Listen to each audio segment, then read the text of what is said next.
Welcome to Dr. Krystal's podcast, Inspiring Sacred Stories. I am your host, Dr. Krystal, a doctor of East Asian medicine and a holistic transformational coach. Here we will shine light on wisdom keepers, paradigm shifters who inspire us to live thriving, joyful lives. Let's be inspired.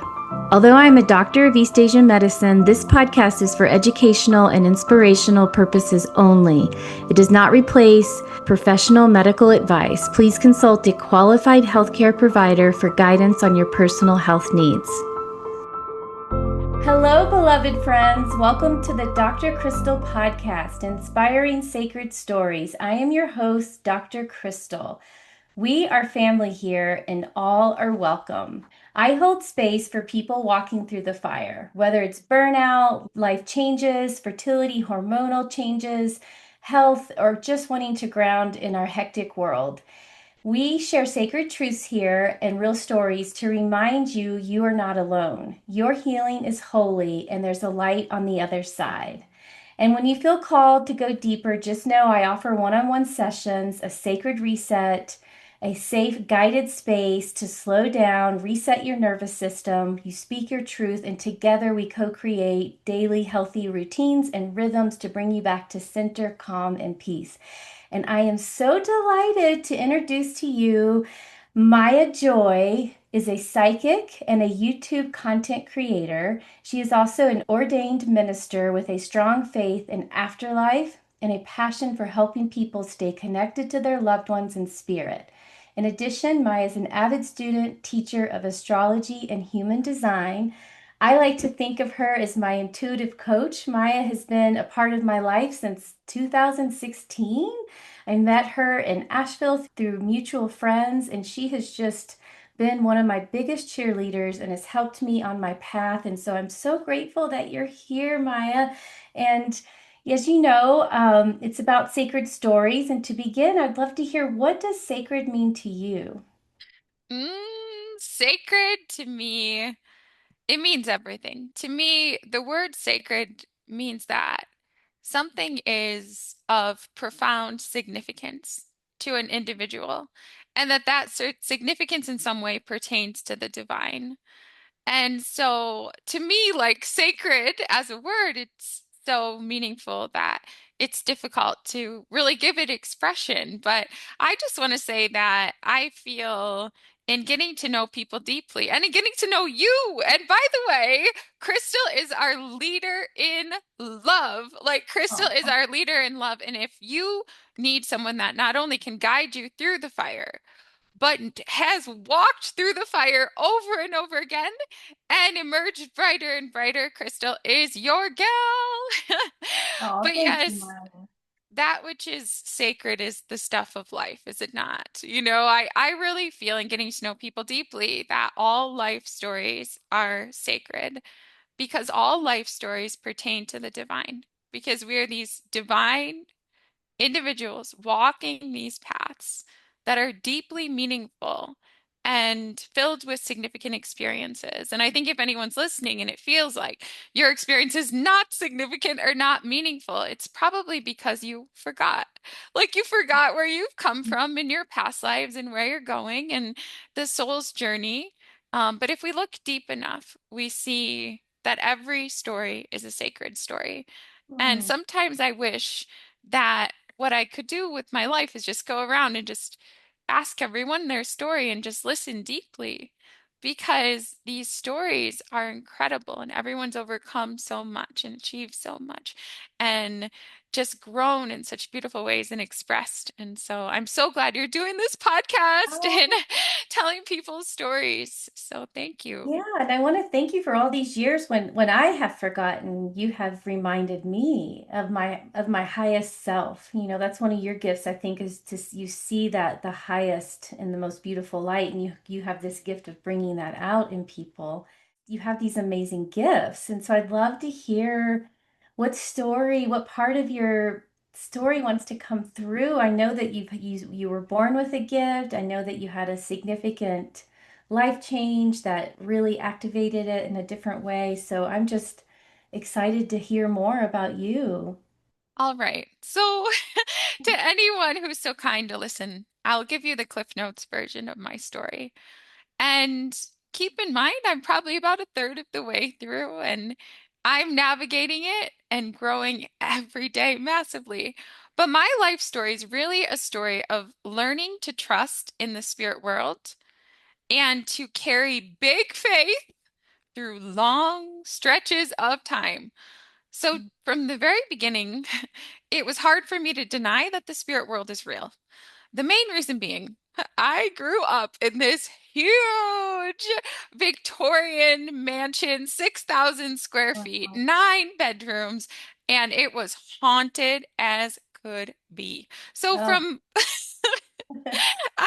the very beginning, like I was seeing spirits walking around. They had an ongoing drama amongst them. It was very, very alive. I saw things moving. I heard people talking. I mean, it was very, very, very alive. So in a certain way, I was born with the gift, but there was no indication that anyone else in my family really was. And we were very, very highly religious. I think many people can Oh, yeah. relate to that, even with many pastors in the family, evangelical faith, all of this kind of thing.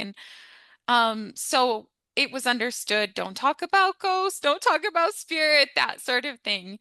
I was about age 4 or 5, the first time I had the courage to mention Oh, something that I had sensed that felt really important to me.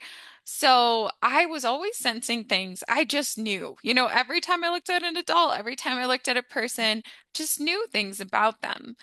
And the first time that I shared an intuition, it was because I was so moved, and someone in my family, I felt that they were deeply, deeply in love with another person that was also oh, around. But they were married to someone else. oh, wow. Now, I was just like 4 or 5 years old, so I didn't really understand that that was a huge issue. So I went up to the person and I said, this other person that I see you with, like, they love you too, and you're gonna be together and you're gonna get married too.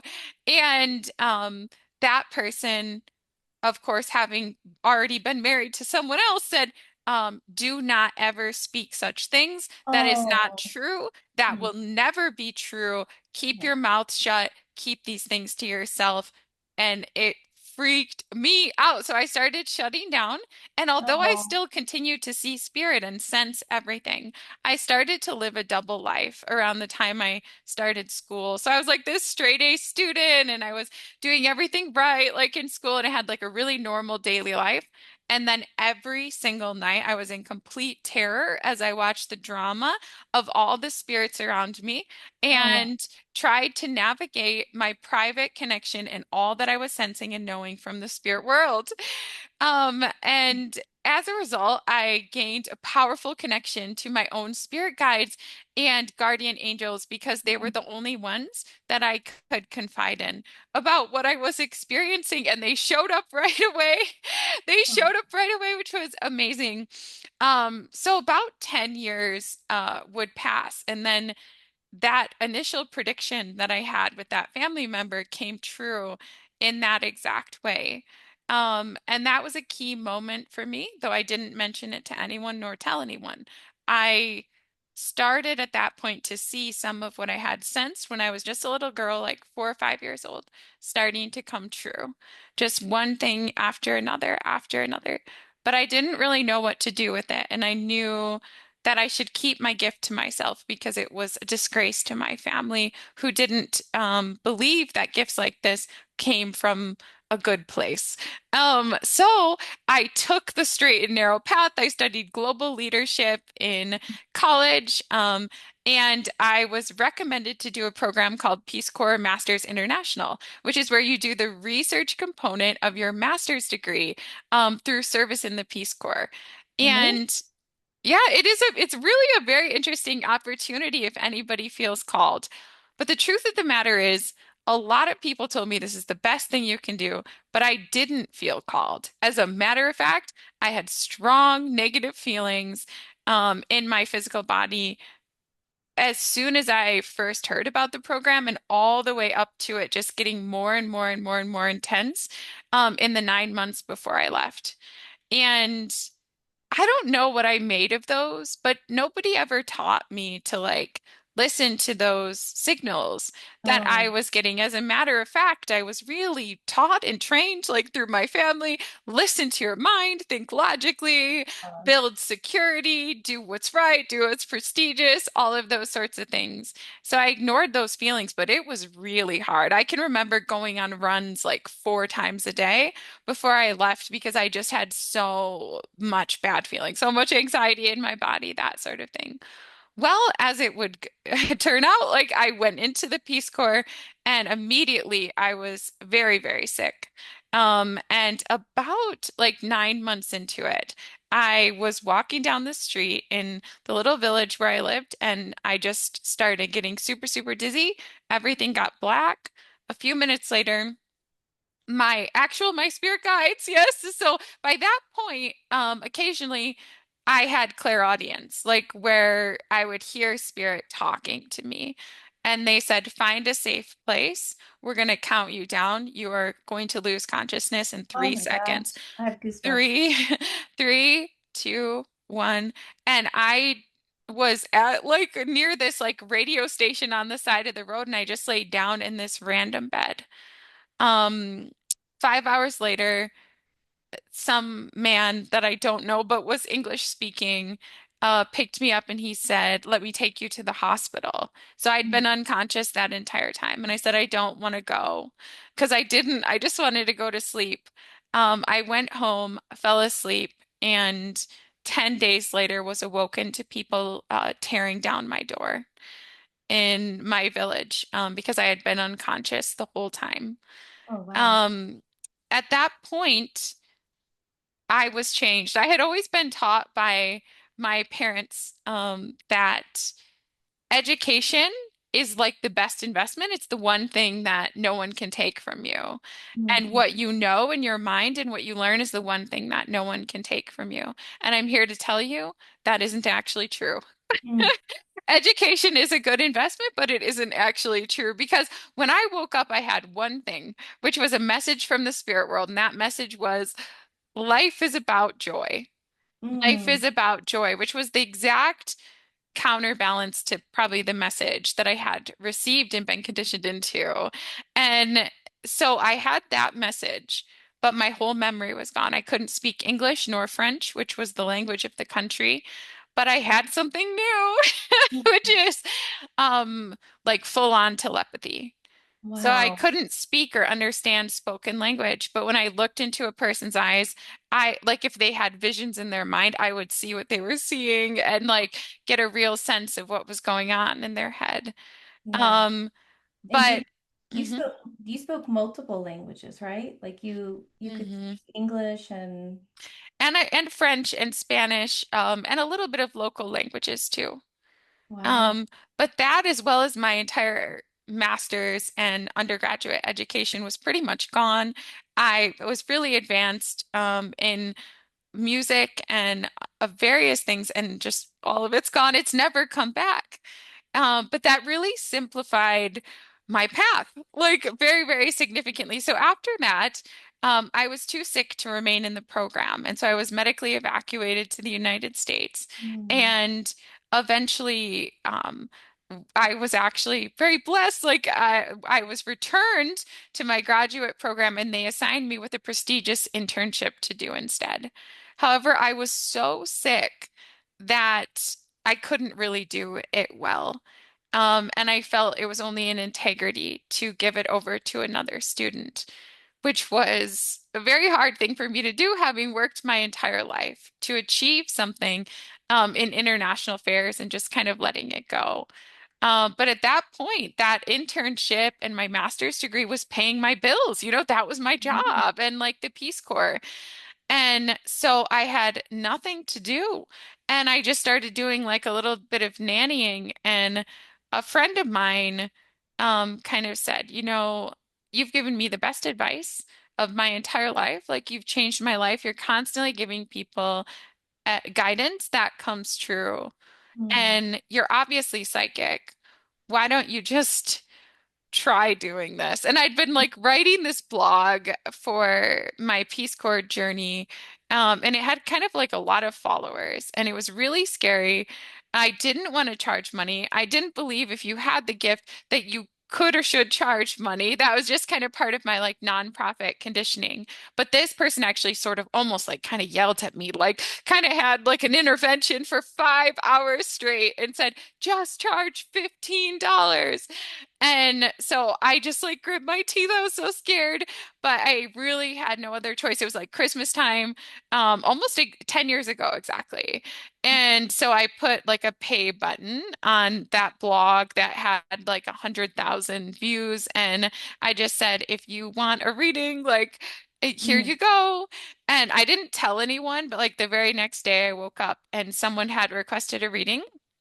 And they paid the $15. And I said to my guides and I said to Spirit, if I'm meant to do this, please send me someone every day until I'm not meant to do it anymore. And at the time, I thought, well, maybe I'll do this for like a week until I figure out how to supplement nannying. You know what I mean? I was sort of Yeah. thinking like, okay, maybe the weekend or like a week. But yeah, so it's been 10 years and every single day someone has come at least, some days many people, and I'm still doing it and it's so crazy. But my journey has been one in learning um to trust over the long term Mm. the intuition and insights that I have because for whatever reason, like ever since I was born, I always sense things about like 10 years in advance. So to carry that faith with someone like through that entire time and through the highs and the lows has been really intense. For myself has been really intense when spirit informs me of what's coming and I have to hold like faith Mm. despite all that's going on around me. And the other thing has been, and I think sometimes people think like for psychic individuals that this is really an easy thing, but in a world like this, where there's Mm. all these outside voices, trusting the inner signals is it's a hero's journey. But anyway, so in Mm. reflecting back on that and all the other times in my life, I've seen whenever I was headed into a bad way, I always had those same signals in my Mm. body. And so my journey has been one in trying to believe what spirit world says to me, like, and be super, super patient as those things come into form and paying attention to those signals in my body. Mm. Sometimes I still have to do the thing that might lead me to a bad place, like that Mhm. experience of being in a coma and getting sick and like having no other choice but to use my God-given gifts, like even Yeah. facing the fears of letting down my family and all of that kind of stuff. Like I believe that was meant to be, but I believe the signals I experienced in the distress was alerting me to what was coming.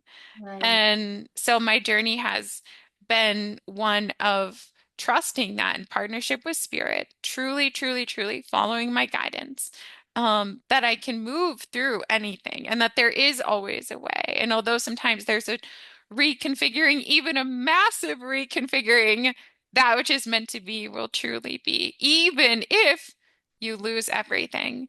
Mm. And doing kind of what others like think that you should do um isn't always in the highest good or the highest truth. And so honoring what's inside of you is really key. So that's still the stuff of my life, like every Mm. single day. And yeah, that's a little bit about my journey. But yeah, I it began in that haunted house. And so yeah. for me, I knew spirit was real because I saw spirit. Yes. Yeah. Thank you so much for sharing that. I have a few questions if that's okay. I'm curious, what country had the Peace Corps had you put you in? Do you mind sharing that? Yes. So I was in Benin, which is in West Africa. I had Okay. previously lived in Ghana too. Ghana. So beautiful coastal country. I Mhm. will say it was very alive with spirit as well, though. I It bet. is the place from which voodoo had arisen, Mhm. and it was very significant in the slave trade as well. Oh, I bet. So again, there were many spirits that were there and had not crossed over. So it was intensely alive with spirit world too. It Oh, really so was. it was probably overwhelming to your system. Okay, so I have two more questions that came through. So one is, so what would you say to anyone who's listening that was born with these gifts, even if it was a young person or an older person who, because it just I feel like our society as a whole teaches to shut down the feminine a little bit and to go more in the Mhm. masculine. And that, I have a daughter who's so intuitive and, so school wasn't always, was a little bit harder, but her gifts were intuition and emotional Mhm. intelligence. And I tried not to shut it down, but it's also like I'm fighting with society. So, what would you like to say to that person or that younger person who has those gifts, but is afraid to let them shine? I would say a number of things. First and foremost, let your intuition guide you. There's a deeper part of you that knows things that the mind cannot explain, and that wisdom is greater than the wisdom of the mind. The mind is a tool of the body, and it is extremely beneficial for certain things. But when it comes to navigating your journey, keeping you safe and keeping you well, and walking the path of your destiny and legacy, let your intuition guide you. At the same point, you must be compassionate for those who don't understand. To Mm, have the gift is a gift. And for me personally, I can't imagine what it would be like not to have it. That would be hard. And I think it's something that is best understood through experience. For anyone, we've got to walk the middle way. mm, So there tends to be a lot of issues if people just totally check out into spirit world and into their intuition. So we mm, cultivate both parts of ourselves. Our intellect and our logical mind has, it's there to do the taxes. It's there to, help us figure out certain problems and that sort of thing, and that's good. And so we cultivate the mind and we cultivate our intuition. I think another thing is just when you get an intuitive knowing, to be able to communicate it in that way to others, right. to be able to say, there's something I think I'm sensing, and even to yourself, to kind of have that internal dialogue, like, oh, I believe I'm sensing this Mm, intuitively, and to ask people sort of, do you want to know? That to me has been a major lesson too, because these things that we sense as intuitives can be life transforming, and that can be good, but a person needs to be ready. right. So finding those people who are. So, what Yeah. would you say to a parent who they recognize a child who has a gift? I mean, we all have intuition, right? But then psychic is a whole nother Mm, level, mm. right? So, if you are a parent and you have a child who shows those signs, any guidance that you could offer there? Of course, people can find you to go deeper, but Absolutely. First of all, listen to your child. Give them an opportunity to share what they're sensing. And if you know that it's true, validate what they're sensing so that they can figure out how their intuition works. And listening is absolutely key. And if you don't know, go with them on the journey. So if they're sensing something and you don't know if it's true or not, say, well, let's see. The best thing you can help them do is to figure out how their intuition works, just like you would with any other gift. Figure out where their strengths are as a volleyball player. Do you know what I mean? right. Or in math or in school, just like that. So confirm and validate what is true. Ask them without putting pressure on, but oh, do you feel anything here? Do you feel anything there? And just make it a normal and natural part of life and living, as it should be. Like, I really do Right. feel that. I'm Native American myself, and I think, like you said, kind of we've lost touch like over time, but this intuitive part of us, like, it is meant to be cohesive and it's meant to be a part of what makes us who we are. And it's meant to be integrated into our daily living. So, yeah, definitely. And then I have two more that have come through. So the telepathic way, how do you, first I want to say another thing I appreciate about you and the work that we've done together is, yes, you share that psychic gift and the gift of God and something higher and greater. And but then you do also always offer this grounded, practical, like which is a really I'm grateful for that balance that you offer people. But as far as like your telepathic gift, there's two things. One, I'm so curious if, with this AI technology and spiritual evolution, Mhm. I have this sense that we're all going to eventually could become telepathic. I don't know Mm-hmm. why I think that, but it's like it requires a level of integrity, transparency, and I'm curious about that little topic. And then I'm also curious about how do you protect yourself in this world where people are a little unconscious still, and like I know you always come from love, but like how do you shut it off in this world? How do you protect yourself? I don't feel that I need protecting. I just follow my guidance and go where and, where my guides tell me when. And I don't feel like other people are the enemy, even if they are at a lower state of consciousness. But I will say, I live in the least populous state in the United States, like in Wyoming. So there's not as many people. There's far, far more cows than there are people, and cows are very benevolent beings, very telepathic as well. Yeah, animals, Um, right? Are telepathic. so to me, we are all telepathic already.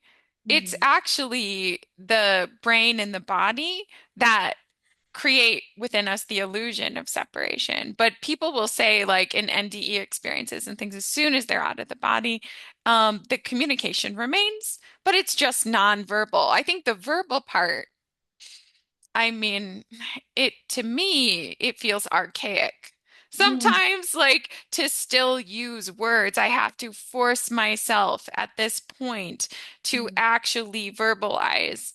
It's like if you go to the grocery store, Mhm. you pick up on everybody, or do you have a way to sort of not so that you can just peacefully go and buy your groceries and not have to listen to other people or pick up on other things? I enjoy getting to know the inner worlds of other people, so I don't mind like picking up on things.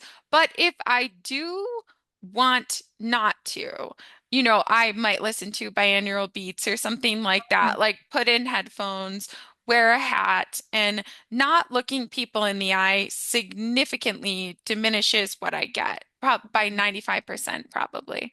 Mm. Versus like if I look in the eyes of someone, that enhances it a lot. Mm. So I think just, practical life sorts of things.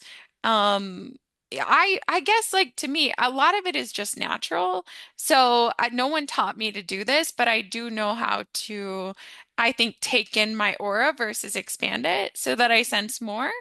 But at the end of the day, I find other people to be not threatening and I find them very entertaining. Like if Mm. they're entirely not awake, that helps me just understand this world and this planet and where people are at. And it helps me to feel blessed that I can see from multiple levels of consciousness because people that cannot, their energy, and this is what I learned from those who are in spirit, like ghosts and things like that, is it feels negative. It doesn't mean that they're negative or harmful or any harm will come. It's just a lower frequency. Mhm. So like fear or negative emotion, they feel heavy. But that's okay. Just take a shower or I could just get in the hot tub or like salt bath or whatever when I come back home. Just shake it off, go to the gym, move energy. Um, but yeah, I believe light workers are needed here in the physical world and we can uplift others. So if someone feels really negative and down, like a stranger you see at the supermarket, smile at them Mm. and give them a compliment and say, "Oh, look at that. That's something interesting you have in your cart or whatever," and raise the vibes as best as you can. And if you feel horrible already and the world is more dense than you, maybe don't go out. Maybe, Right. Yeah, right. yeah, maybe just stay home like that day, but then strengthen your energy and go out in the world. And Yeah. and you have integrity and boundaries, and it's not like you're trying to tap into other people without permission and Yeah. that sort of thing. And I am curious before we wrap up, and I'm curious about, AI and spirituality, and is there anything you would want to share about our evolution, where you might see us being headed? Like I have this. I love sci-fi. You tell me, Crystal, where do you see us being headed in terms of Well, I don't know. Like, there's this remembering of a highly advanced civilization where hmm there is telepathic connection. There is these high spiritual laws. There is this higher technology that humanity has experienced, and I almost feel that we're returning to that. And I'm not really tapping into Terminator and all this fear that's out there. I'm I have mm-hmm, no idea. I'm just like you. You remind me to just stay right here. What do I need to take care of hmm right here, right now, without going too far ahead? But I think I also feel this joy in my heart of humanity evolving and becoming more heart-centered, and it being safe to be telepathic in our communication and having, I don't know. Like, that's just it's something that always comes in that I can sense, and that's where I want to hold my focus because I do believe what we focus on, we get more of, and I don't want to drop into the fear. I feel like these are being given to us as tools, and the problems there'll be solutions for them, and that's just hmm my humble take on it. So Oh, yeah, I guess to me, I just had no doubt whatsoever. Of I course, know. we're headed in a better place and people are evolving and people are awakening. And certainly, this is an intense stage to be passing through as we learn to integrate new technologies. But that has been true across the board throughout our entire civilization. A lot of people who do believe in extraterrestrial beings and star beings like the Pleiades or the Sirius, believe that they are the future of humanity. Mhm. And they are very kind, very healthy, very telepathic beings. I believe the whole story of all of Earth's history and future is already written, and that it gets better and brighter and healthier, more loving, more connected. And, it's hard to take on such a radical new technology and figure out how to use it well. But I believe with time we'll use it well, and some of the survival needs will be taken care of by AI, freeing us up to be able to pursue our higher proclivities. And it may take time, and there may be some testing, but there's a spark of the divine in us that is not in any machine. And I think we trust in that and allow it to guide us forward. But yeah, future Earth is good. To the extent that anyone can sense it, I've sensed it, and it's amazing. People are healthy, the planet is thriving, there's connection and love. And yes, there's technology, but what's interesting to me is like when I look at it, there's very advanced technology, but there's also a significant enhancement of nature and green spaces. And I believe Earth offers us a variety of experiences. And if there's a soul that wants to experience density and conflict and they want something to fight for, that experience will be offered. But Okay. if there is a soul that wishes to experience health and harmony, that experience will also be offered. And so Earth offers a variety of experiences. But I have no doubt whatsoever that people are awakening, the world is getting better, and we're headed into a better place. I have no doubt whatsoever. I mean, not a single bit of doubt. I know this. Like I said, my life has been a journey in trusting in spirit. And like spirit has told me, and it may take some time, and that's okay. We have time. Oh, thank Mm. you. Before we go, are there any sacred Mhm. practices that you'd like to share with people?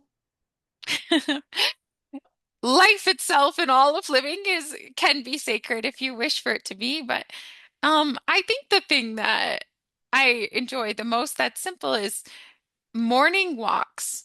Mm, So sometimes I even only have like 1 minute before I start a call or something, but getting outside and appreciating something of beauty. Maybe it's just the sunlight on my face and like how that feels warm, or a little bird chirping. nature walks, appreciation and grounding. That's a big part of clearing too, Mm. and that to me is a sacred practice. But I do a lot of sacred things. Like I try to, in the sense sacred, that they're profoundly meaningful to me. Yes. Yeah. Well, Mhm. thank you so much, Maya Joy, for being here. How can people find you? With a little bit of magic. No. Um, Yeah, so I'm not super active on social media, but I do have a YouTube channel called Maya Joy. I'm currently producing daily merriment videos. I would love to see you on the channel. You can email me, Maya's Bright Star Creations at gmail.com. I'm sure that Crystal will put that in the show notes. And then I do have a blog as well where you can reach me, and that has my services too. Choose faith, not fear. Mm. Choose faith, not fear.blogspot.com. Oh, thank you so much. Yeah, thank you, Crystal.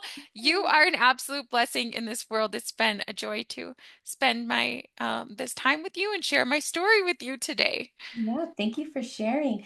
And thank you for everyone who listened today. And until next time, remember your healing is holy and you are not alone. Thank you for joining me on Dr. Crystal's podcast, Inspiring Sacred Stories. If today's episode lifted you up, I'd love if you shared it with a friend, subscribe, leave a comment. It helps more people discover these stories of light and transformation. And if you'd like to work with me more closely, head over to www.drcrystalkinnunen.com. And as a thank you for listening to the show, you'll receive $20 off your first session. Details are also in the show notes. Remember, in this time of rapid change and transformation, you are not alone. You are part of a greater shift, and your inspired life matters. Until next time, let's be inspired.